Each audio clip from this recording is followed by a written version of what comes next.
자, 어디를 보시냐면 415페이지 5번에 4번을 보세요. 5번에 4. 악의 저무자는 과실 없이 과실을 수취하지 못한 때에도 과실의 대가를 회복자에게 보상해야 된다. 틀렸죠? 왜 틀렸냐면 과실이 없었으니까. 그죠? 근데 이 지문을 낸 취지가 과실이 나온단 말이에요. 한자가. 근데 한자가 다르잖아요. 그죠? 근데 여기서는 포인트는 뭐냐면 과실이 없었다는 얘기예요. 그런데 419페이지 11번에 5번을 보셔야 악의의 점유자가 과실로 인해서, 과실 없이가 아니죠. 과실로 인해서 점유물의 과실을 수취하지 못했다면 그건 지과실이니까 대가를 보상해야 된다라는 겁니다. 그 앞에서는 과실 없이 과실을 수취하지 못한 거고, 요 11번에 5번 지문은 과실로 인해서 과실을 수취하지 못한 거잖아요. 그때는 대가를 보상하라는 겁니다. 그래서 두 개 구별하셔야 돼요. 됐죠? 예.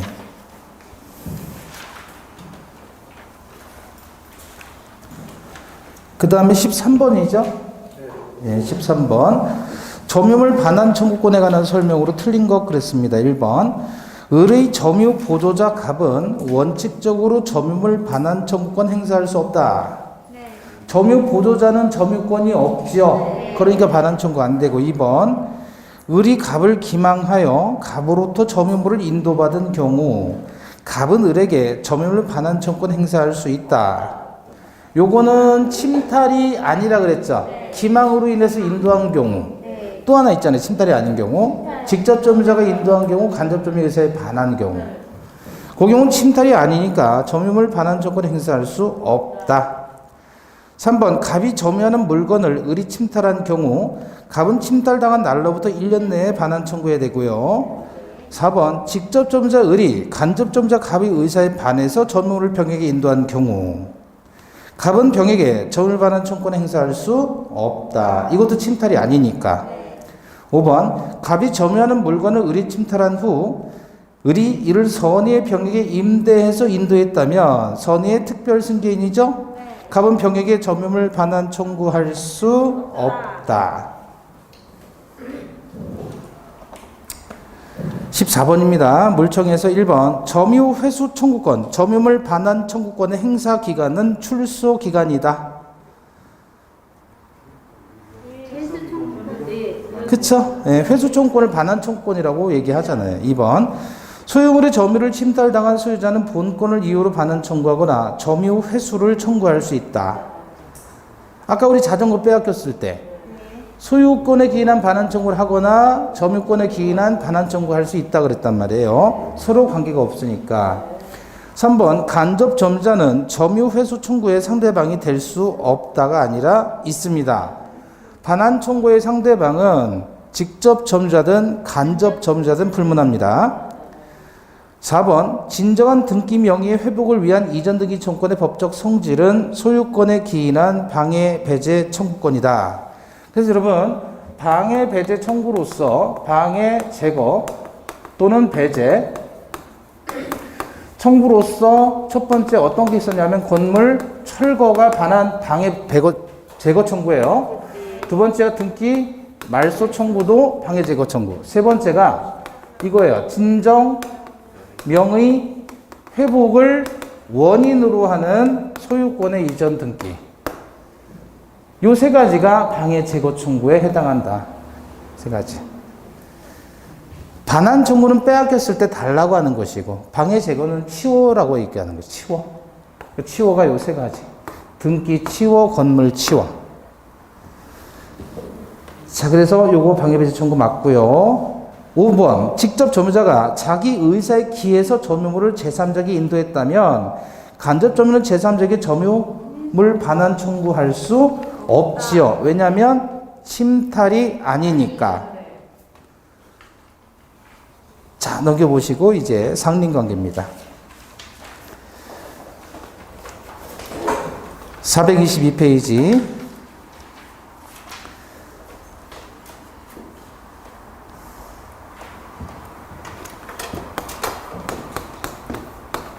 서로 상자죠? 네. 그죠? 그리고 이웃린이에요. 이웃린. 그 어디냐면 거기 자유공원 밑에 그 화교 마을 있잖아요. 차이나타운. 거기 들어갈 때 큰 문 있잖아요. 그게 설린문이에요. 설린문 한자로. 설린문. 이 이웃이란 뜻이에요. 근데 이렇게도 쓰고 이쪽에다가 이렇게 써도 이것도 이웃린자예요. 이웃.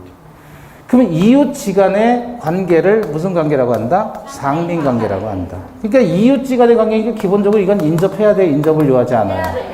인접해야 되는 겁니다.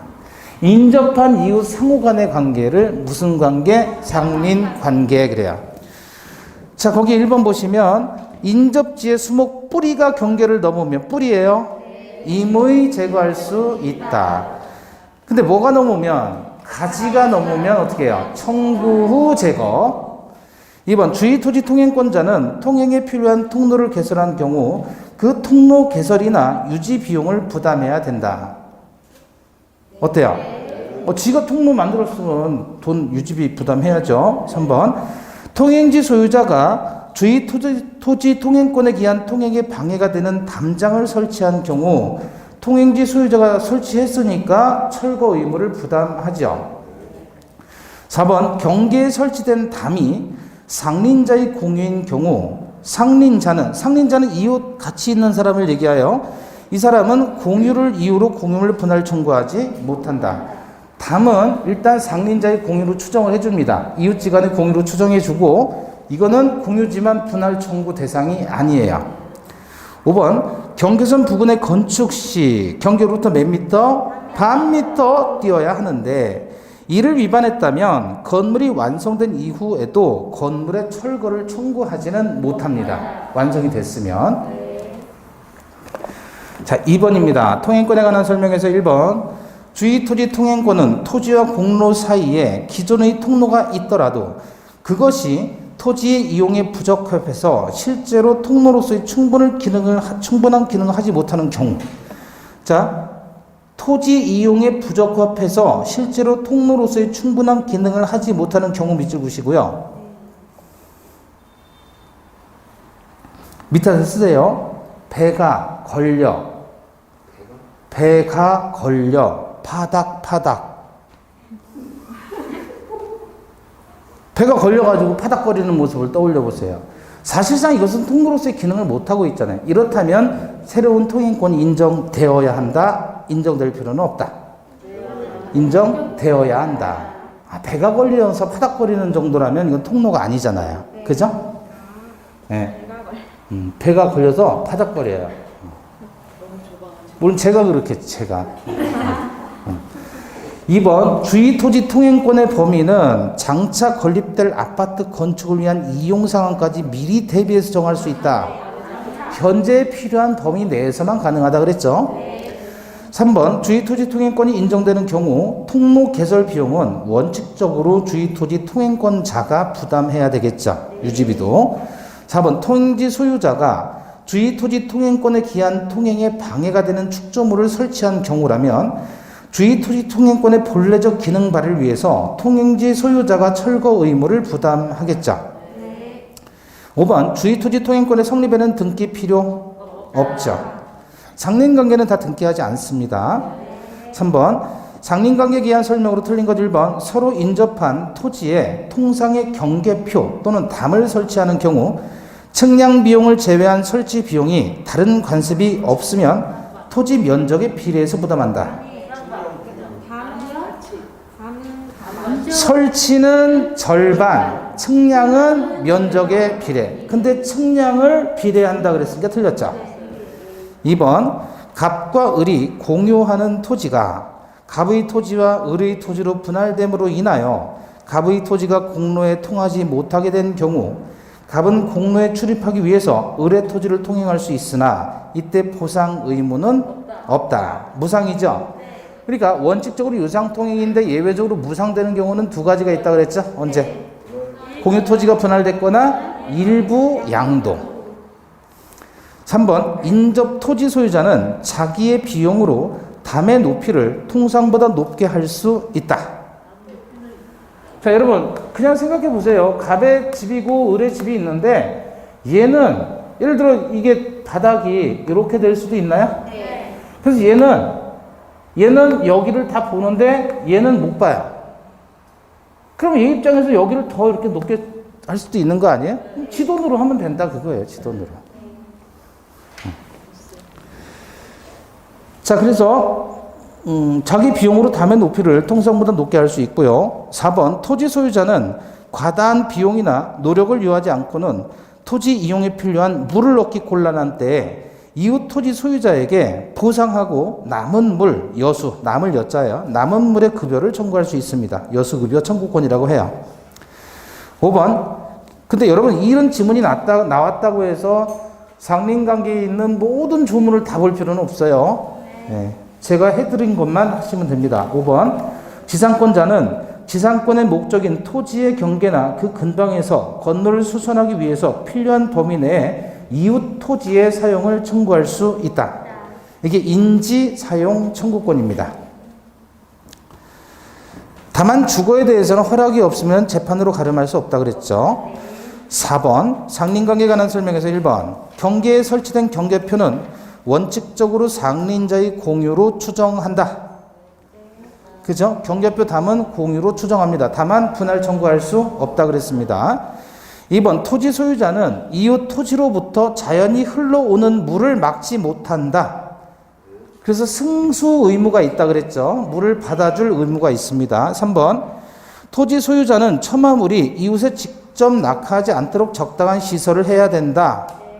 맞고 4번 건물을 축조하면은 특별한 관습이 없으면 경계로부터 그 건물의 가장 돌출된 부분까지 몇 미터? 반 미터 이상의 거리를 둬야 되고 5번 토지의 경계에 담이 없는 경우 특별한 사정이 없는 한 인접지 소유자는 공동 비용으로 통상의 담을 설치하는 데 협력할 의무가 있죠.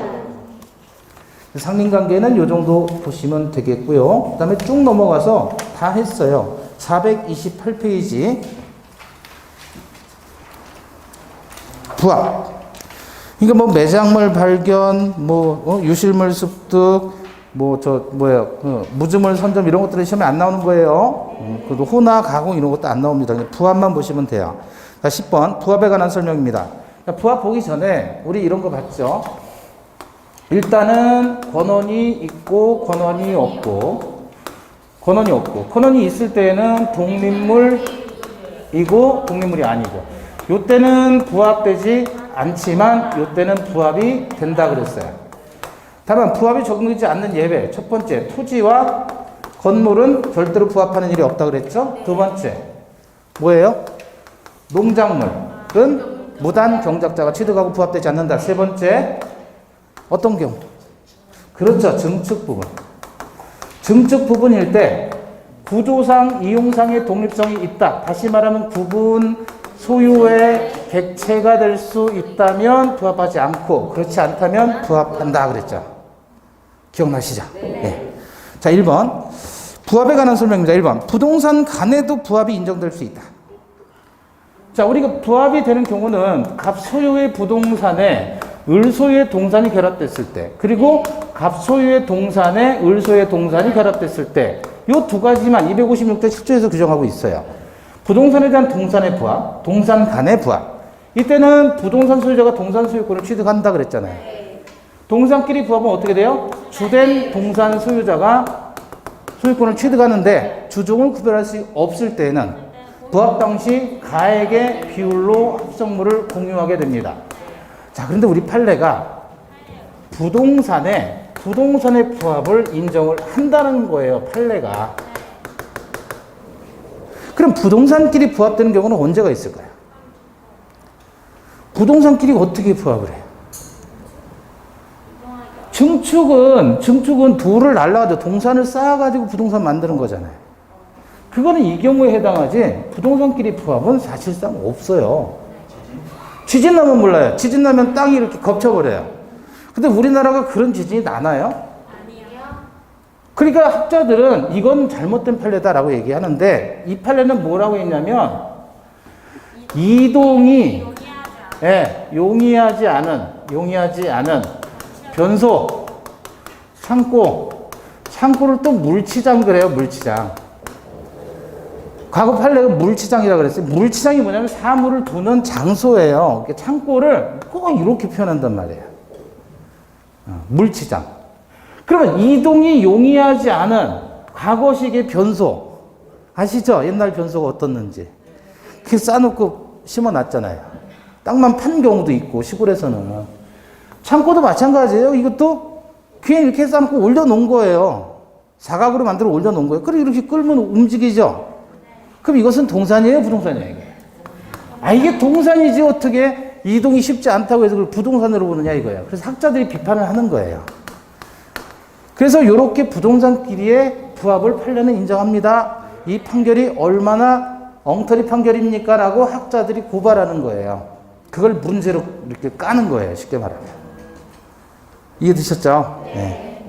그래서 부동산 간에도 부합이 인정될 수 있다. 맞아요? 네. 맞죠? 학설은 반대합니다. 이 잘못된 판례라고 비판하는 거예요. 2번, 부동산에 부합된 동산의 가격이 부동산 가격을 초과해도 동산 소유권은 원칙적으로 부동산 소유자에게 귀속된다. 맞죠? 3번, 부합으로 인해서 소유권을 상실한 자는 부당이득의 요건이 충족되는 경우 보상을 청구할 수 있죠. 4번, 토지 소유자와 사용대차 계약을 맺은 사용차주가 자신 소유의 수목을 토지에 식재한 경우 그 수목의 소유권자는 여전히 사용차주이다. 자, 사용대차 계약은 공짜로 빌려 쓰는 계약이에요. 그럼 권한이 있는 거예요, 없는 거예요? 권한이 있잖아요. 있으니까 그 수목의 소유권자는 여전히 사용차주이고 권한이 있으니까 독립물이고 따라서 부합되지 않는다는 겁니다. 맞습니다. 자, 5번. 매도인에게 소유권이 유보된 시멘트를 매수인이 제3자 소유 건물 건축공사에 사용한 경우 그 제3자가 매도인의 소유권 유보에 대해서 악이라면 특별한 사정이 없는 한 시멘트는 건물에 부합하지 않는다. 뭔 말인지 모르겠죠? 오른쪽 11번에 5번 보세요. 매수인이 제3자와의 도급계약에 따라 매도인에게 소유권이 유보된 자재를 제3자의 건물에 부합한 경우 매도인은 선임 무과실의 제3자에게 보상을 청구할 수 있다. 이게 어떤 경우냐면 이거예요. 현대 엘리베이터예요. 현대 엘리베이터라는 회사가 을이 수급인이고 갑이 도급인이에요. 얘가 도급계약을 체결합니다. 그러니까 쉽게 말하면 얘가 건축주고 얘는 건축업자예요. 내가 10억 원을 줄 테니까 네가 나한테 건물을 지어다오 라고 도급계약을 한 거예요. 건설공사 계약이에요. 그러니까 이 사람이 돈을 건축비를 주고 얘는 건축회사, 건설회사에서 건물을 지어주는 거예요. 근데 이 엘리베이터가 들어가야 될 거 아니에요. 그래서 엘리베이터를 여기서 사다가 부착을 시켜버린 거예요. 이해되셨어요? 네. 그럼 얘가 이제 공사를 한 거 아니에요. 공사를 했는데 엘리베이터를 사다가 여기다 부착을 시켜버렸죠? 네. 문제는 이 엘리베이터에 대해서 소유권이 유보된 자재란 말이에요, 엘리베이터가. 그러니까 얘가 얘한테 샀고 그 엘리베이터 값을 다 줘야만 소유권이 넘어오는 거예요. 다 주지 않은 상태에서는 얘한테 소유권이 남아있는 겁니다. 자, 근데 공부를 다 했어요. 했는데 이놈이 엘리베이터 값을 줬느냐? 안 준 거예요. 그러니까 내 엘리베이터 값을 내놔라라고 보상 청구한 거예요. 근데 얘는 어쨌든 엘리베이터에 대해서 그러면 무권리자잖아요. 그리고 얘는 선의취득해버렸네, 동산에 대해서. 그래서 얘는 선의취득하는 거예요. 그 소유자가 된 거예요. 보상 의무 없다는 거예요. 그랬더니 얘가 그럼 내 거 내놔 라고 뜯어가겠다 그런 거예요. 나는 돈 못 받았으니까. 그럼 우리 법원은 그건 네 문제지. 제3자는 이미 그걸 선의취득했고 얘한테 줄 돈을 다 줬다. 네가 얘들한테 받으면 되는 거지 못 뛰어간다. 왜? 선의취득했기 때문에 그 얘기야. 여기다가 보상 청구할 수는 없다는 얘기입니다. 자, 그래서 11번에 5번 먼저 볼게요. 매수인이 제3자와의 도급계약에 따라 매도인에게 소유권이 유보된 엘리베이터를 제3자 건축주의 건물에 부합시켜버린 경우에 매도인은 선의무과실이 제3자 선의 출입했으니까 이 사람한테 보상 청구하지 못한다. 다시 10번에 5번. 매도인에게 소유권이 유보된 시멘트를 엘리베이터로 바꿔봐요. 매도인에게 소유권이 유보된, 즉 현대 엘리베이터란 주식회사의 소유권이 유보된 엘리베이터를 매수인이 제3자 소유 건물 건축공사에 사용했다면 제3자가 매도인의 소유권 유보에 대해서 선이든 악이든 소유권을 취득하고 그 다음에 특별한 사정이 없는 한 그 엘리베이터는 건물에 부합되는 거죠. 틀렸죠? 건물은 부합됩니다. 자, 그래서 10번에 5번이 틀린 거고 11번 부합에 관한 설명에서 1번 건물은 토지에 부합하지 않는다 그랬죠? 2번 정당한 권원에 의해 타인이 토지에서 경작 재배하는 농작물은 토지에 부합한다. 권원에 의했는데 권원에 의하지 않을 때도 무당 경작자에게 소유권이 귀속이 되는데 권원에 의했다면 당연히 부합 안 돼야죠. 3번 건물에 부합된 증축 부분이에요. 경매 절차에서 경매 목적물로 평가되지 않은 때에는 그럼 얘는 그냥 증축 부분이니까 독립물건이 아니라는 얘기죠. 부합이 돼버렸다 그랬으니까.